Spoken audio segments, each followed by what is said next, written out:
Hello and welcome to the question paper Science A Unit Physics 1 PH1FP, and this is the foundation paper.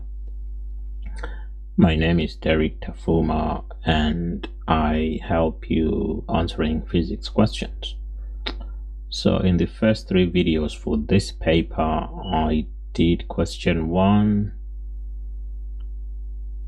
question 2,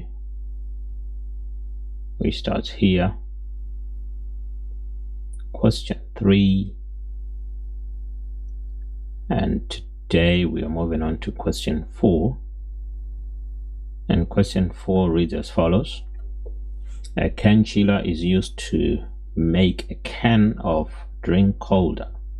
Figure 6 shows a can chiller, so that's figure 6. There is the can of drink and this is the can chiller, so it makes this can of drink colder. The can chiller decreases the temperature of the liquid in the can by 15 degrees centigrade. The mass of the liquid is 0.33 kilograms. The specific heat capacity of the liquid is 4,200 joules per kilogram degrees Celsius. Calculate the energy transferred from the liquid as it cools. Use the correct equation from the physics equations sheet. Okay, so the correct equation for this, and I'm going to put it here, the correct equation for the change, let's just read that again. So the correct equation to calculate the energy transferred, okay, from the surroundings, from the liquid to the surroundings, because in order for the liquid to cool it has to lose some energy, so it's transferring that energy to its surroundings. So the amount of energy which is transferred, and that's given by the equation.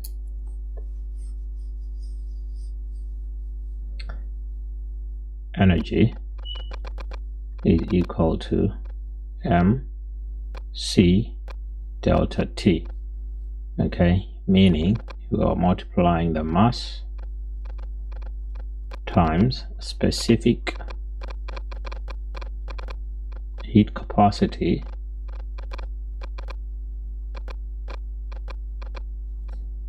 times change in temperature. So basically delta T is change in temperature. Now let's find out what the mass is. So according to our question, okay, let's use that. According to the question, the mass is 0.33 kilograms. The temperature is 15 degrees Celsius. So m, let's put it here, m equals 0.33 kilograms. Change in temperature equals 15 degrees centigrade, and the specific heat capacity equals, I think it's 4,200. Let's use this one. It's the same question, so it's 4,200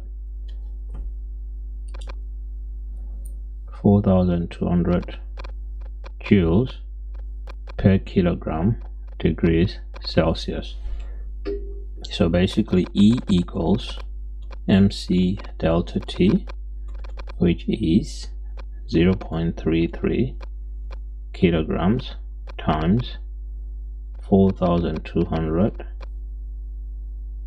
joules per kg degrees centigrade times the change in temperature 15 degrees Celsius. Okay, so if I just change color a little bit here to help, you can see that this kilogram cancels with that kilogram, and this degrees Celsius cancels with that degrees Celsius, so we're left with 0.33 times 4,200 times 15 joules. Okay, and if we go to our calculator.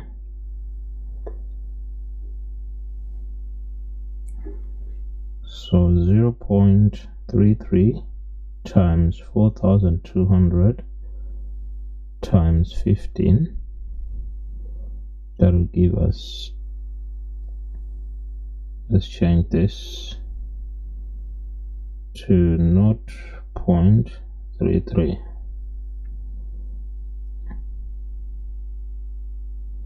which is 20,790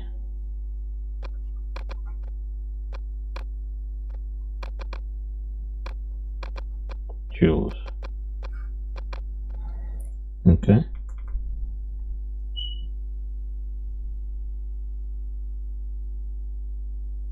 which is approximately 21,000 joules. Okay, let's look at the question again. So it says use the correct equation. Okay, so that's the answer to that one. And then part B reads this, complete the following sentence.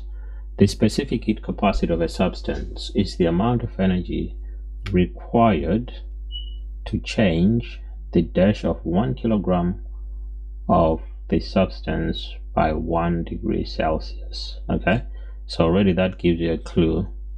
If it's going to change by 1 degree Celsius, let me just use this, by 1 degree Celsius, even without knowing how to work this out, or even without remembering what the definition is. Okay, 1 degree Celsius is temperature. Okay, so the answer to this one is just temperature. Okay, part C, to calculate the specific heat capacity of a material, the mass of the material needs to be measured. State the name of the measuring instrument used to measure mass. Well, you can say that you can use a scale, or you can use scales rather instead of a scale. Okay, the back of the can chiller has cooling fans as shown in figure 7. So that's the cooling fan right here. The cooling fins increase the rate of energy transfer from the can chiller to the surroundings. Complete the following sentences. The cooling fins are a dash color because that makes them good emitters of infrared radiation.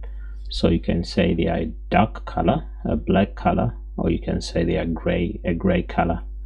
Any of the three will do.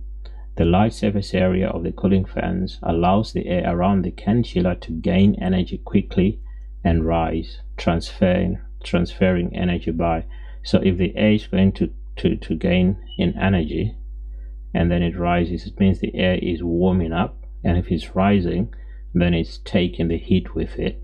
Okay, so that would be transfer of heat by radiation, by convection. Remember, there is radiation and there is conduction and there is convection. Convection can happen both in liquids and in gases, or rather in fluids. So this is transferring heat by convection. Okay, actually a convection current is set up. The energy input to the can chiller is the same as the energy output. This shows that energy is conserved. Complete the following sentence. Energy can be transferred usefully, and it's important to use the word usefully, stored or dissipated, but cannot be dash or destroyed, cannot be created. You cannot create or destroy energy. So the answer to this is created. The temperature of the can of drink decreases while it is in the can chiller. What happens to the temperature of the air around the cooling fans? Okay, so if the temperature of the canned drink is decreasing, it's going down, it means that heat is transferring from the drink can to the outside. Okay, so what happens to the temperature of the air around the cooling fins? The temperature of the air is rising. Okay, and that is why convection is taking place, to dissipate that heat and move it away. Okay, so that is number 4 complete. If you have any questions, please ask in the comments below. I'll be moving on to question 5 in the next question. Meanwhile, you can watch the other 3 questions in the other 3 separate videos, which you will find on this channel. And if you'd like to subscribe and put a notification so that you can get notified whenever I post a new video, that would be brilliant. Thank you very much.